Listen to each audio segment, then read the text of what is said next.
If you think you already know where the name Jeep came from, there's a good chance you're wrong. And that's exactly why this story matters. The word Jeep feels obvious today. It sounds tough. It feels mechanical. It fits the vehicle so well that most people assume it was carefully designed, focus tested, and approved in a boardroom somewhere. But the truth is far more interesting. The name Jeep didn't start as a brand, a product strategy, or even a proper name at all. It came from confusion, soldier slang, pop culture, and circumstance colliding at exactly the right moment in history. And once you understand that, you start to see the Jeep not just as a vehicle, but as a reflection of how real-world innovation actually happens. If you enjoy learning the hidden stories behind everyday things like this, make sure you quietly lock in your spot here by subscribing, because this channel exists for people who want depth, not surface-level trivia. Now let's get straight into the real story. The Jeep was never meant to be iconic, just functional. In the late 1930s, the United States Army had a serious problem. They knew global conflict was coming, and their existing vehicles were outdated, heavy, and unreliable off-road. What they needed was something entirely new, a lightweight, four-wheel drive vehicle that could move troops, haul gear, cross rough terrain, and survive abuse. Speed and reliability mattered far more than comfort or style. In 1940, the Army sent out specifications to automakers across the country. The requirements were extreme. The vehicle had to be small, powerful, easy to repair, and capable of going almost anywhere. Most companies ignored the request because the timeline was nearly impossible. A few didn't. American Bantam built the first working prototype, followed by Willys-Overland and Ford refining the design for mass production. What came out of that process was the Willys MB, the machine we now recognize as the original Jeep.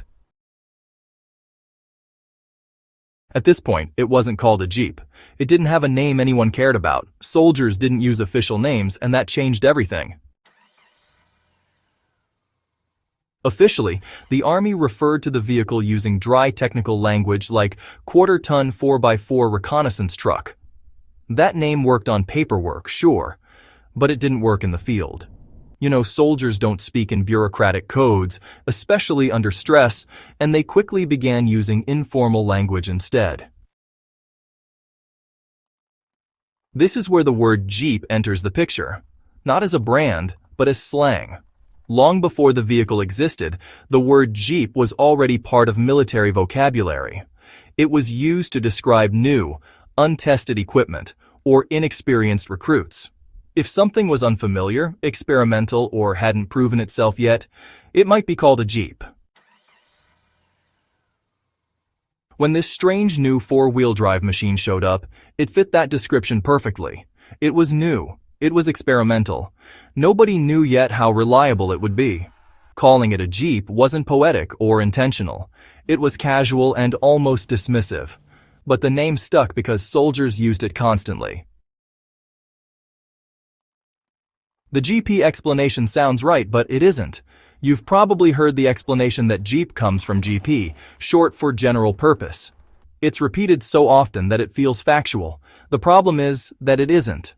The military didn't actually classify the vehicle as general purpose, and the letters GP had a different meaning entirely in Ford's internal system. The G indicated a government vehicle, and the P referred to a specific wheelbase category. Over time, people retrofitted the GP story because it sounded clean and logical, but there's no evidence soldiers were calling the vehicle Jeep because of that abbreviation. This matters because it shows how easily history gets simplified once a story becomes popular. The Jeep name didn't come from a neat acronym. It came from everyday language used by people who needed the vehicle to work, not to sound good on paper. There's another layer to this story that often gets overlooked, and it comes from pop culture. In the 1930s, the Popeye comic strip introduced a character named Eugene the Jeep. Eugene was small, strange-looking, and capable of going anywhere, through walls, across impossible terrain, and into places others couldn't reach. He was known for solving problems no one else could. Soldiers read comics, a lot of them. When they saw this new military vehicle doing things no other vehicle could do, the connection was obvious. The name Jeep already existed in slang, and now it had a cultural reference that reinforced it. The vehicle wasn't just new and experimental anymore. It was capable in ways that felt almost unreal. That association helped cement the name emotionally, not just practically.